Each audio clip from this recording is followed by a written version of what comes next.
കാലം മാറുകയാണ്. ലോകം അടിമുടി മാറുകയാണ്. പുതുമയുടെ കുത്തൊഴുക്കിൽ പഴമയുടെ നന്മകൾ നിഷ്കരുണം ചവിട്ടിമെതിക്കപ്പെടുകയാണ്. എങ്കിലും ഞങ്ങൾ ഉറച്ചു വിശ്വസിക്കുന്നു, ഓർമ്മകൾ ഉണ്ടായിരിക്കണം. ഇന്നലകളിലെ പാദമുദ്രകൾ മായാതെ കാത്തുവെക്കണം. അതുകൊണ്ട് തന്നെ ഞങ്ങൾ ഇവിടെ വിനയാന്വിതം നിൽക്കുന്നു.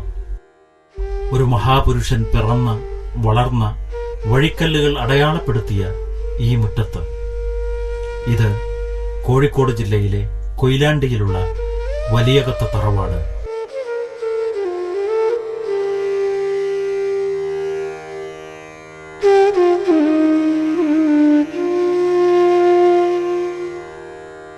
ഇവിടെ ഒരാളുണ്ടായിരുന്നു. ഇന്ത്യയുടെ രാഷ്ട്രീയ ഭാഗധേയം നിർണയിക്കാൻ വരെ നിയോഗം ലഭിച്ച ഒരു മഹാപുരുഷൻ, സയ്യിദ് അബ്ദുറഹിമാൻ ബാഫഖി തങ്ങൾ. പ്രവാചക പ്രഭു മുഹമ്മദ് നബിയുടെ പാരമ്പര്യത്തിൽ പിറവികൊള്ളുകയും അവഗണനയുടെ അഗണ്യകൂടിയിൽ തള്ളപ്പെട്ട മുസ്ലിംകളാദി ന്യൂനപക്ഷങ്ങൾക്കായി ഒരു പുരുഷായുസ് മുഴുവനും നീക്കിവെക്കുകയും ചെയ്ത സയ്യിദ് അബ്ദുറഹ്മാൻ ബാഫഖി തങ്ങൾ. കണ്ടുമുട്ടിയവരുടെയൊക്കെ ഹൃദയങ്ങളിൽ ആദരവിന്റെ മഹാപ്രതീകമായി മാറിയ ചരിത്ര പുരുഷൻ. ഒരു കാലഘട്ടത്തിൽ കേരള രാഷ്ട്രീയത്തിലെ അതികായനായിരുന്ന നയതന്ത്രജ്ഞൻ. സവിശേഷമായ വ്യക്തിത്വം കൊണ്ട് നിറചൈതന്യം പരത്തിയ ഖായിദുൽ ഖൗം സയ്യിദ് അബ്ദുറഹ്മാൻ ബാഫഖി തങ്ങൾ. മഹത്വമാതൃകയായ ആ ജീവിതത്തിലൂടെ ഒരു ദൃശ്യയാത്ര. ബാഫഖി തങ്ങൾ, സൗമ്യസാഗരത്തിലെ സ്നേഹനൗക.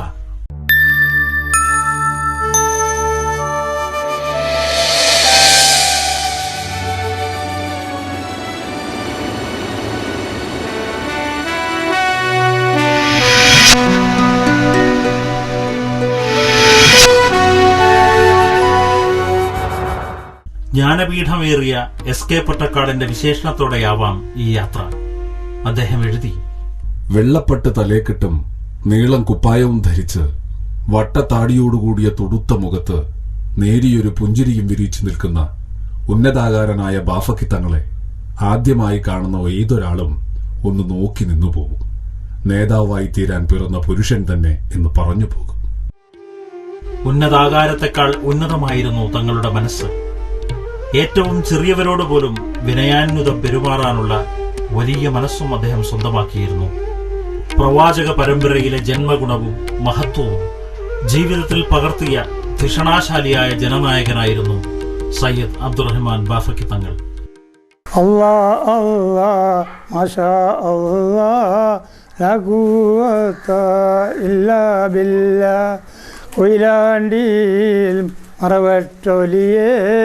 ശൈഖലി വലിസിദി വലിയുള്ള ആദരവായ റസൂലൊളിയെ അവരിൽ മൗത്തിൽ ഉദിത്തവരെ കറാമത്തിൻ നിറകുടമായ ശൈഖലി വലിസിദി വലിയുള്ള.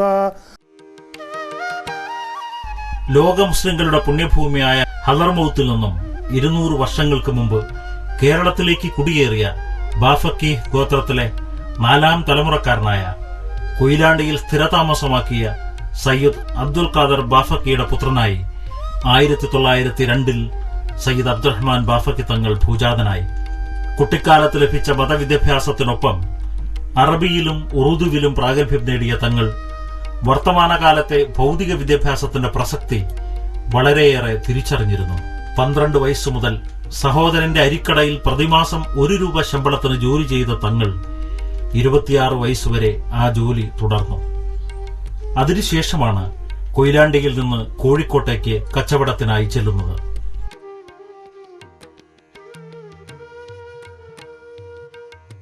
കോഴിക്കോട്ടെ പ്രശസ്തമായ വലിയങ്ങാടിയിൽ കച്ചവടം തുടങ്ങിയ തങ്ങൾ സാമ്പത്തിക നില അല്പം മെച്ചപ്പെട്ടപ്പോൾ പാവപ്പെട്ട വിദ്യാർത്ഥികളെ കണ്ടെത്തി സ്കോളർഷിപ്പ് നൽകി സമൂഹത്തിന്റെ മുഖ്യധാരയിലേക്ക് കൊണ്ടുവന്നു. കേരളത്തിൽ കാണുന്ന ദീനീ സ്ഥാപനങ്ങളുടെ സംരക്ഷകനായും അദ്ദേഹം അറിയപ്പെട്ടു. സ്കോളർഷിപ്പ് എന്നുള്ള ആശയം നിലവിലില്ലാതിരുന്ന ഒരു കാലഘട്ടത്തിൽ സ്വന്തം നീളക്കുപ്പായത്തിൻ്റെ കീശയിൽ നിന്നും കാശെടുത്ത് ഒട്ടനവധി ദരിദ്ര വിദ്യാർത്ഥികളെ അദ്ദേഹം പഠിപ്പിച്ചിട്ടുണ്ട്. ഇത് പേരിനും പ്രശസ്തിക്കും വേണ്ടിയായിരുന്നില്ല അദ്ദേഹം ഉപയോഗപ്പെടുത്തിയിരുന്നത്. നേരെ മറിച്ച് വലത് കൈകൊണ്ട് കൊടുക്കുന്നത് ഇടത് കൈ അറിയാൻ പാടില്ല എന്നുള്ള സൂക്ഷ്മത പോലും അദ്ദേഹം ജീവിതത്തിൽ പാലിച്ചു. ഒരേ സമയം 15 കുട്ടികളെ വരെ അദ്ദേഹം ഇങ്ങനെ പഠിപ്പിച്ചിരുന്നു. ഭൗതിക വിദ്യാഭ്യാസത്തിന് നേരെ സമുദായം പുറംതിരിഞ്ഞു നിന്ന അവസരത്തിലാണ് ബാഫക്കി തങ്ങൾ ഈ പ്രോത്സാഹനം നൽകിയത് എന്ന് പ്രത്യേകം നാം ഓർക്കണം.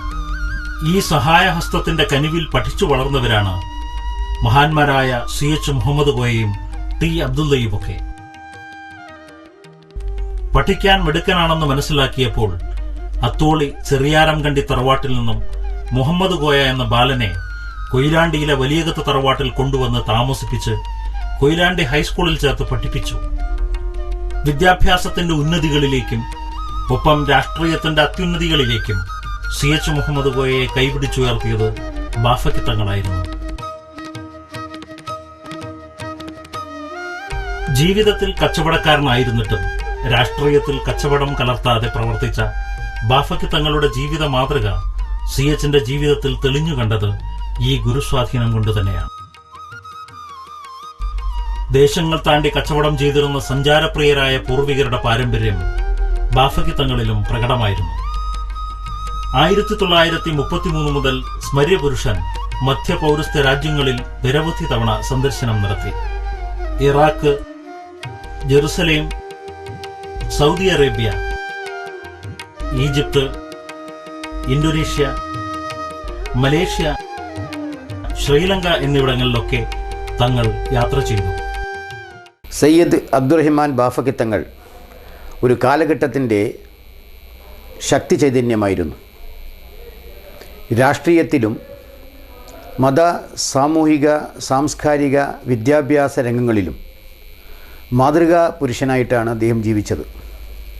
പുതിയ തലമുറക്ക് ആ ജീവിതത്തിൽ നിന്നും ഒരുപാട് മാതൃകകൾ പരിശീലിക്കാനുണ്ട്. രാഷ്ട്രീയത്തിലെ എല്ലാ സംശുദ്ധിയും നിലനിർത്തിയ ഒരാളെന്ന നിലക്ക് അദ്ദേഹത്തെ രാഷ്ട്രീയ പ്രതിയോഗികൾക്ക് പോലും പ്രിയങ്കരനായിരുന്നു. ഖിലാഫത്ത് പ്രസ്ഥാനത്തിന്റെ പ്രവർത്തനങ്ങളിൽ അനുഭാവം പ്രകടിപ്പിച്ച ബാഫക്കി തങ്ങൾ 1936 മദിരാശി നിയമനിർമ്മാണ സഭയിലേക്ക് മത്സരിച്ച സഹോദരി ഭർത്താവ് ഖാൻ ബഹദൂർ ആറ്റക്കോയ തങ്ങൾക്ക് വേണ്ടിയാണ് സജീവ രാഷ്ട്രീയത്തിലേക്ക് ആദ്യം വരുന്നത്. അന്ന് തങ്ങൾ ഒരു ലീഗുകാരനായിരുന്നില്ല. അതിനുശേഷമാണ് പാർട്ടിയിൽ ചേരുന്നതും പാർട്ടിയുടെ സർവസ്വമായി മാറുന്നതും. അദ്ദേഹത്തിൻ്റെ പ്രവർത്തന മേഖല മലബാർ ജില്ലയിൽ എല്ലാ സ്ഥലത്തും വ്യാപിച്ചു കിടന്നിരുന്നു. മലബാർ ജില്ലാ മുസ്ലിം ലീഗിൻ്റെ പ്രസിഡൻ്റായിരുന്നു കൊണ്ട് പിന്നോക്ക ന്യൂനപക്ഷ സമൂഹത്തിൻ്റെ വിദ്യാഭ്യാസ സാംസ്കാരിക പുരോഗതിക്ക് വേണ്ടി അദ്ദേഹം അക്ഷീണം യത്നിക്കുകയുണ്ടായി. കേരളത്തിലെ അലീഗർ എന്ന് വിശേഷിപ്പിക്കാവുന്ന ഫാറൂഖ് കോളേജിൻ്റെ സംസ്ഥാപനത്തിൽ വളരെ ആത്മാർത്ഥതയോടുകൂടി അദ്ദേഹം പ്രവർത്തിച്ചു. മലബാർ ജില്ലാ മുസ്ലിം ലീഗിൻ്റെ ഫണ്ടിലുണ്ടായിരുന്ന 25,000 രൂപയും സ്വന്തമായി ഉണ്ടായിരുന്ന കാറും അദ്ദേഹം ഫറൂഖ് കോളേജിന് വേണ്ടി സംഭാവന അർപ്പിച്ചു. അന്ന് ജനറൽ സെക്രട്ടറി ആയിരുന്ന KM സിദി സാഹിബിൻ്റെ സന്തത സഹചാരിയായിരുന്നുകൊണ്ട് എല്ലാ പുരോഗമന ആശയങ്ങളെയും അനുകൂലിച്ച ഒരു പ്രത്യേക വ്യക്തിത്വത്തിൻ്റെ ഉടമയായിരുന്നു സയ്യിദ് അബ്ദുറഹിമാൻ ബാഫക്കി തങ്ങൾ. കേരള രാഷ്ട്രീയത്തിൽ മുസ്ലിം ലീഗിനെ എഴുതി തള്ളുവാൻ കഴിയില്ല എന്ന് കർമ്മപഥത്തിൽ തെളിയിച്ചുകൊണ്ടായിരുന്നു ബാഫക്കി തങ്ങളുടെ രംഗപ്രവേശം. പ്രസ്ഥാനത്തിനു വേണ്ടി തങ്ങൾ നടന്നു തീർത്തത് അനേകായിരം നാഴികകളാണ്. പോകാത്ത ഗ്രാമങ്ങളില്ല. സഞ്ചാര സൗകര്യം വികാസം പ്രാപിക്കാത്ത കാലത്ത് ലോറിയിലും ബസ്സിലും കൊതുമ്പ് വള്ളങ്ങളിലുമൊക്കെ സഞ്ചരിച്ചാണ് അദ്ദേഹം മുസ്ലിം ലീഗിനെ ജനകീയ പ്രസ്ഥാനമാക്കിയത്. കേരള ജനതയുടെ ഓരോ നാടിപിടിപ്പും അതിസൂക്ഷ്മമായി വിലയിരുത്താൻ അഗാധജ്ഞാനിയായ തങ്ങൾക്ക് നിഷ്പ്രയാസം സാധിക്കുമായിരുന്നു. അതുകൊണ്ട് തന്നെ കേരളത്തിന്റെ പ്രശ്നങ്ങൾ ഇന്ദിരാഗാന്ധിയും VV ഗിരിയുമൊക്കെ ചർച്ച ചെയ്തിരുന്നത് ബാഫക്കി തങ്ങളോടായിരുന്നു. അന്ന് രാഷ്ട്രപതിയായിരുന്ന VV ഗിരിയുടെ വാക്കുകൾ ഇപ്രകാരമായിരുന്നു: കേരളത്തിൽ എന്ത് പ്രശ്നമുണ്ടായാലും ബാഫക്കി തങ്ങളെ വിളിച്ചാൽ മറ്റെല്ലാത്തിനും അതീതമായി പ്രശ്നം ഏതോ അതിൽ കേരളത്തിന്റെ അഭിപ്രായം അറിയാൻ സാധിക്കും. ഒരു രാഷ്ട്രീയ നേതാവ് എന്നതിനുമപ്പുറം കേരളമാകുന്ന തറവാട്ടിലെ സ്നേഹസമ്പന്നനും കാരുണ്യവാനുമായ കാരണവരായിട്ടാണ് പക്വമതികൾ ബാഫയ്ക്ക് തങ്ങളെ കണ്ടിരുന്നത്. ബാഫയ്ക്ക് തങ്ങൾ സംസ്ഥാന മുസ്ലിം ലീഗിൻ്റെ പ്രസിഡൻറ്റും ഞാൻ ജനറൽ സെക്രട്ടറിയായി കുറേ കാലം മുസ്ലിം ലീഗിലുണ്ടായിരുന്നു, പ്രവർത്തിച്ചിരുന്നു. അക്കാലം മുതൽ മുസ്ലിം ലീഗിൽ സജീവമായി ഞാൻ രംഗത്ത് വന്നതാണ്. ഞാൻ അഭിഭാഷകനാണ്. ഇവിടെ വക്കീലായി പ്രാക്ടീസ് ചെയ്തിരുന്ന അക്കാലത്ത് തങ്ങൾ പറഞ്ഞു മുസ്ലിം ലീഗിൻ്റെ ജനറൽ സെക്രട്ടറി സ്ഥാനം ഏറ്റെടുക്കണം.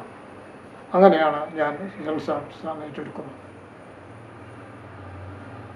CH മുഹമ്മദ് സാഹിബ് ചിലപ്പോൾ തമാശ പറയാറുണ്ടായിരുന്നു, കറുത്ത കൂട്ട് മാറ്റി ഇനി പച്ചക്കൂട്ട് ഇടണം എന്നുള്ളതാണ്.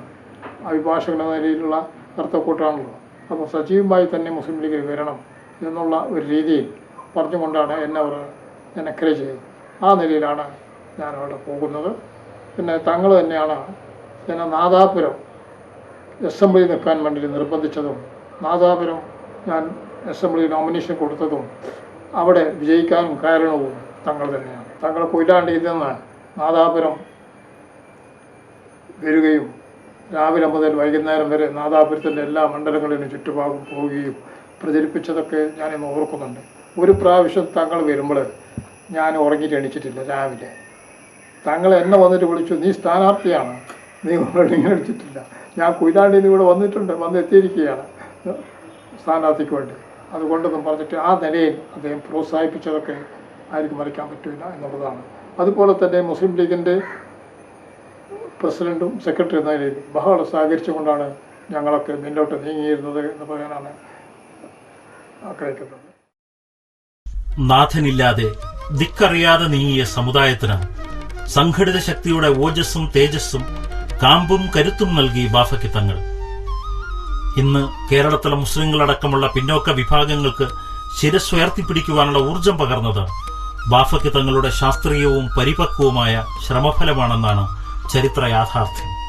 കേരളത്തിന്റെ പുരോഗതിക്കായി ജനാധിപത്യ പാർട്ടികളുടെ കൂട്ടായ്മയ്ക്ക് കളമൊരുക്കിയത് ബാഫയ്ക്ക് തങ്ങളുടെ ദീർഘവീക്ഷണത്തിന് ഒരു ഉദാഹരണം മാത്രം. ഈ കേരളത്തിലെ ഐക്യജനാധിപത്യ മുന്നണിയുടെ ശില്പികളിൽ പ്രധാനി ബാഫയ്ക്ക് തങ്ങളായിരുന്നു. എനിക്ക് ഈ ഐക്യജനാധിപത്യ മുന്നണിയുടെ പ്രവർത്തനങ്ങളിൽ ബാഫയ്ക്ക് തങ്ങളുമായിട്ട് വളരെ അടുത്ത ബന്ധം പുലർത്തുവാൻ കഴിഞ്ഞിട്ടുണ്ട്. എന്താ ഞാൻ അങ്ങനെ വിശേഷിപ്പിക്കുന്നത്, എന്താ ഒരു അത്ഭുത പ്രതിഭാസമായിരുന്നു എന്നാണ് എനിക്കതിനെപ്പറ്റി പറയാനാണ്. അങ്ങനെ അദ്ദേഹത്തെപ്പറ്റി പറയാനാണ്. കേരളത്തിൻ്റെ ആധ്യാത്മികവും സാമൂഹ്യവും രാഷ്ട്രീയവുമായ മണ്ഡലങ്ങളിലെല്ലാം വ്യക്തിപ്രഭാവം കൈവരിച്ച നേതാവായിരുന്നു ബാഫയ്ക്ക് തങ്ങൾ. അദ്ദേഹം ഒരു കാര്യം പറഞ്ഞാൽ അതിന് എതിർവായില്ല. അദ്ദേഹം അവസാന വാക്കാണ് ഏത് കാര്യത്തിലായാലും. അനിഷേധ്യനായൊരു നേതാവായിരുന്നു. ഇത്രയും ആജ്ഞാശക്തിയുള്ളൊരു നേതാവ് കേരളത്തിൽ ഉണ്ടായിട്ടുണ്ടോ എന്ന് എനിക്ക് സംശയമാണ്. ബാഫയ്ക്ക് തങ്ങൾ രൂപം, ആ ഭാവം, എനിക്ക് തോന്നുന്നത് അദ്ദേഹത്തെ രാജയോഗി എന്ന് പറയാം. രാജയോഗി എന്ന് പറയുമ്പോൾ എല്ലാവരെയും തന്നിലേക്ക് ആകർഷിക്കുന്നൊരു വ്യക്തിത്വമാണ്. എല്ലാവരും തന്നിലേക്ക് ആകർഷിക്കപ്പെടുക. ഇതുപോലൊരു വ്യക്തിത്വം വാസ്തവത്തിൽ ഞാൻ കേരളത്തിൽ കണ്ടിട്ടില്ല. അപ്പോൾ വളരെ മഹാനുഭവനായിരുന്നു, ധർമ്മിഷ്ഠനായിരുന്നു, മഹാമനസ്കനായിരുന്നു, പാവപ്പെട്ടവരോടൊക്കെ വളരെ കരുണ കാണിച്ചിട്ടുള്ള ഒരാളാണ്. അപ്പോൾ വളരെ വളരെ സത്യസന്ധമായ ഒരു നിലപാട് സ്വീകരിച്ചുകൊണ്ട് കേരള രാഷ്ട്രീയത്തെ നേർവഴിയിലൂടെ നയിച്ച നേതാവായിരുന്നു അദ്ദേഹം. കടുത്ത രാഷ്ട്രീയ വൈരം നിലനിൽക്കുമ്പോഴും കോടതികളിൽ പരസ്പരം പോരാടുമ്പോഴും എതിർപക്ഷത്തെ ബഹുമാനിക്കാനും സ്നേഹം കൊണ്ട് പൊതിയാനും കഴിഞ്ഞത് തങ്ങൾ ഹൃദയത്തിൽ വിൺവിശുദ്ധിയായി കാത്തുസൂക്ഷിച്ചിരുന്ന സ്വന്തം മതബോധം തന്നെയായിരുന്നു. അതുകൊണ്ട് തന്നെ ഏത് വിമർശനങ്ങൾക്കുമപ്പുറം ആർക്കും കീഴടക്കാനാവാത്ത അന്തസ്സിന്റെ കൊടുമുടിയായി നിലകൊള്ളാൻ അദ്ദേഹത്തിന് സാധിച്ചു. ബാഫയ്ക്ക് തങ്ങളെ മൂന്നാമത്തെ മകനായ ഞാൻ സയ്യിദ് ഹുസൈൻ ബാഫയ്ക്ക് മൂപ്പറ എല്ലാ മേഖലയിലും